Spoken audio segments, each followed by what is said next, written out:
Kamu manusia macam apa, Mas? Ya pastilah ini jeruk makan jeruk. Nggak ada korupsi itu hanya 2 orang. Pernah cerita nggak waktu itu Mas Nopel dimarahin hanya karena kata kurang sopan waktu bertanya. Dalam di mata saya, orang yang sudah bertanggung jawab itu lebih mulia daripada yang biadab yang di luar sana belum bisa kuadilin kan. Yang masih korupsi sampai hari ini kan.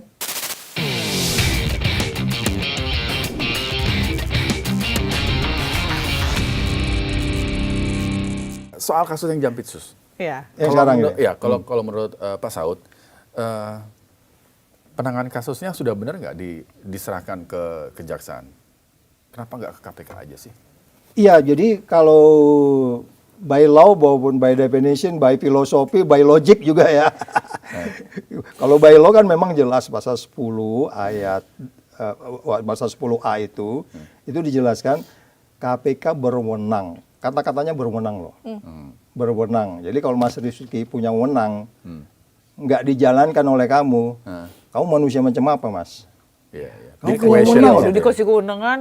Kamu punya wewenang untuk mengambil alih. 1, kalau menyangkut penegak hukum. 2, kasusnya berlarut-larut. Berlarut-larut loh, ini kasus lama ini kan. Nasabah ini kasus lama ini kan. Berlarut-larut. Terus kemudian kalau umpamanya ada campur tangan pihak eksekutif, legislatif, yudikatif dan seterusnya. Itu dia berhak mengambil itu. Oke, mungkin ada tata krama, nggak ujuk-ujuk, sini filenya gua kerjain. Ya, pasti ada interaksi dulu. Karena sebelumnya juga 3 instansi ini sudah ada sepakat, kalau udah di tangan yang lain, biarin di tangan yang lain. Itu ada MOU tuh, ada kesepakatan. Ini kan, tapi kan jangan lupa, leg spesialisnya muncul di situ, bahwa KPK memang dari awal itu dibentuk karena ada 2 problem di kepolisian dan kejaksaan, dia harus menjadi solusi gitu. Nah, ketika kemudian itu diserahkan begitu saja, Pak Mahfud marah ya kan. Ini gimana ini P21 atau dilimpahkan? Nggak ada rumusnya kan gitu kan.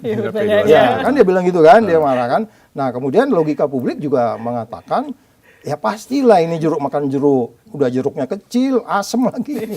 Nggak enak bener gitu kan. Ya asem lagi. Kalau orang Jawa Timur bilang asem gitu. Nah, jadi maksudnya bagaimana KPK bisa mengambil alih ini? Oke, nanti akan ada proses. Tapi kalau kita bilang hidup ini kan resiko. Sama dengan kita begadang-begadang terus kita tetap sehat, tapi risikonya kan tinggi kan. Risikonya segala macam serangan bisa, segala macam metabolisme tubuh kita. Sekarang risikonya saya tanya Mas Rizky, mana lebih besar risikonya? Penilaian kamu, aku pengaruh jalan pikiran kamu lah ya. Risikonya malah mana lebih besar? Ditangani oleh kejaksaan atau ditangani oleh KPK? Jangan dijawab, biar penonton yang jawab. Biar penonton dulu yang jawab. Penonton yang jawab nih. Ini resiko untuk apa nih? Resiko segala macam lah. Penegakan hukum. Menjadi tidak fair, menjadi tidak transparan, tidak kemudian membawa semuanya. Kamu percaya nih cuma 2 cm? Kalau aku bilang ini udah sampai 20 cm kedalamannya. 2 cm artinya baru 2 orang gitu loh. Iya. Nggak ada korupsi itu hanya 2 orang. Pasti ada penyertaan, pasti ada kerjasama, pasti ada yang mengorkestrasi, ada yang membantu, ada yang menikmati, iya kan? Ada yang hanya merintah-merintah, ada yang kemudian hanya bawa emas itu loh. Emas itu kan itu macam-macam tuh, sekian gram, 100 gram, 500 gram, sampai kemudian 74 kilo, itu nggak ujuk-ujuk 74 kilo dibawa kan? Pasti itu bertahap kan? Berarti kasusnya banyak kan gitu kan? Yang bawa itu siapa? Bagaimana proses itu terjadi? Mas Rizky umpamanya Jampitsus. Terus kemudian ketemu langsung sama terpidana. Pasti ada yang lain kan? Perantara. Nah, ya itu kan sudah terlihat kan ada peranan seseorang. Nah itu yang saya bilang berisiko benar kalau ditangani oleh 9 orang ini. Saya selalu bilang people change. Orang bisa berubah. Dulu dia di KPK kalem, bagus. Nah, ada nilai yang mengawasi. Ada pengawas internal yang lu salah minjem helm aja bisa ditegur loh kan gitu kalau di KPK itu kan. Apalagi lu salah menyidik atau membuat orang. Pernah cerita nggak waktu itu Mas Nopel dimarahin hanya karena kata kurang sopan waktu bertanya. Hanya karena kurang sopan bro. Oh iya? Iya pernah dia mau diperiksa begitu. Hanya dia karenanya emosi atau padahal sebenarnya nggak begitu gitu. Jadi artinya detail-detail seperti itu kan itu bagian dari risiko yang mungkin bisa muncul terjadi kalau ditangani oleh kejaksaan dibandingkan dengan KPK. Dan memang by law iya ada undang-undangnya. Just why not? Kenapa enggak? Daripada kita menimbulkan keraguan baru, kita kirim sinyal ke pasar, oh begini, Indonesia cara memberantas korupsi kan gitu kan? Iya. Yang istilah kayaknya di ensiklopedia Britannica atau apa nggak ada itu jeruk makan jeruk itu, nggak ada istilahnya. Oke lah, FBI ngantem FBI, ada lah CIA ngantem CIA. Gitu. Jadi ingat ini ya, narsum kita kemarin ya. Iya. Iya kan? Polisi salah, polisi yang periksa. Polisi yang periksa. Jaksa salah, jaksa yang Yang periksa. periksa. TNI salah, Iya. TNI yang periksa. Kalau rakyat yang salah, paling enggak 3 institusi itu Iya. Iya, iya, Iya. itu kalau kita lihat ada waktu ya, Mbak Zila, kalau ada waktu nanti searching di internet, sebenarnya undang-undang KPK itu bagaimana mereka berdebat waktu itu ada filenya beberapa. Apa yang mereka perdebatkan? Detail loh. Barang bukti, terus kemudian konflik of interest, terus kemudian kalau umpamanya terjadi dengan penegak hukum lain, itu menunjukkan jalan terbaiknya. Makanya kita kan menyesal banget itu ketika Jokowi mengganti itu kan. Oh, Terus belakangan Mas Hasto bilang kan, ada uang sekian triliun US dollar ya, sekian juta dolar kan, pergi ke DPR uang itu kan. Kita nggak tahu dia diterima sama siapa, dan jangan orang-orang yang menerima itu masih di sono tuh sekarang. Ya kan dia bilang waktu itu bikin undang-undang itu kan cuma seminggu prosesnya. Iya. Kita datang ke Kementerian Kumham waktu itu, dia bilang kita nggak terima. Loh gimana kamu kan ini di bawah kamu nggak lihat apanya clause-clause-nya itu pasal-pasalnya gitu loh. Yang akhirnya dok jadi kayak gitu aja, ya udahlah. Ya ini hasilnya seperti sekarang ini. Gitu. Oke, mungkin terakhir dari aku, ini kan karena tadi sebenarnya di awal udah dibilang sistem yang harus diubah. Ya, Tapi masa sih nanti sampai aku punya cucu, ya iya masalahnya. kalau saya bilang sih Iya, enggak, jangan ya. dong. Tapi Ya. maksudnya kalau dari menurut Pak Saud sendiri dengan pengalaman Pak Saud, kita kan di KPK apa segala macam, untuk benar-benar Indonesia akan apa ya, bukan bebas dari koruptor ya Mas Diki ya, apa ya, jadi mengurangi. Iya, menekan. At least menekan. lah Amerika ya, sendiri indeks persepsi korupsinya 67 kok. Tuh. 67, Malaysia 50, Singapura 80 ya Dan kita kan. tadi di 30. Kita 34. 34. Ya Nepal banget. Iya. Sama sama Nepal, Iya, sekelas iya. Nepal dia. semoga tidak dinepalkan Ya, ya. Ya, Jangan itu ya. jangan. Capek kita ekonomi dia. Mahal nanti. Tapi harus mengaku lah, kalau nggak mampu ya turun kan gitu.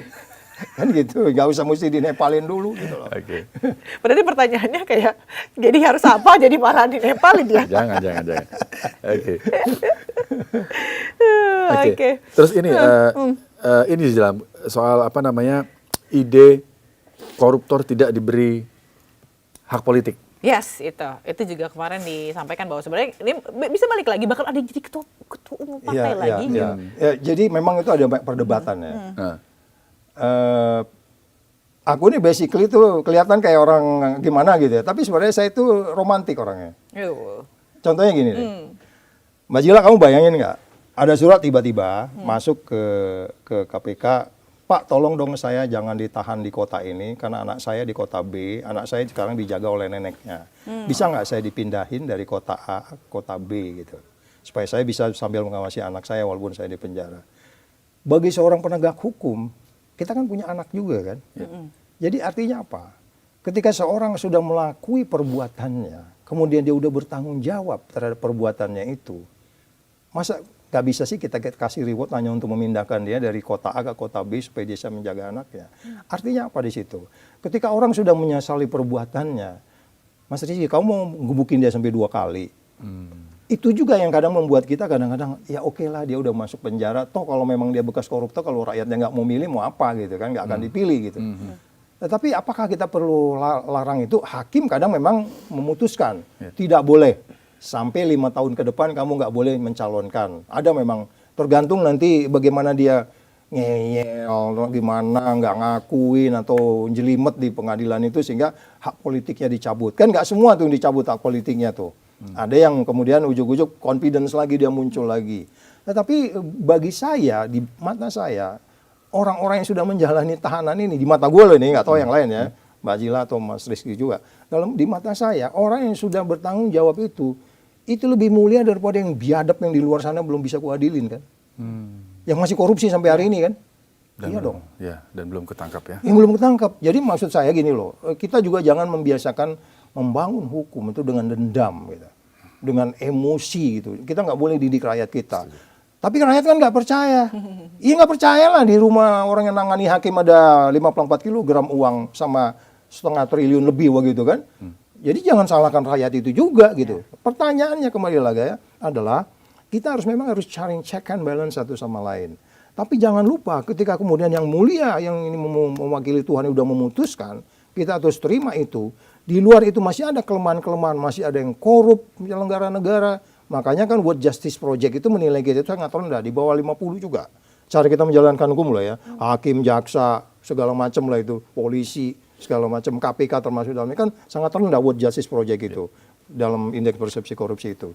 Ya kita harus challenge satu sama lain. Cuman yang nggak boleh kita menanamkan rasa dendam yang membuat kemudian ini negara Pancasila nggak sih gitu. Iya. Jangan membangun hukum dengan dendam. Ya itu penting, itu yang paling penting.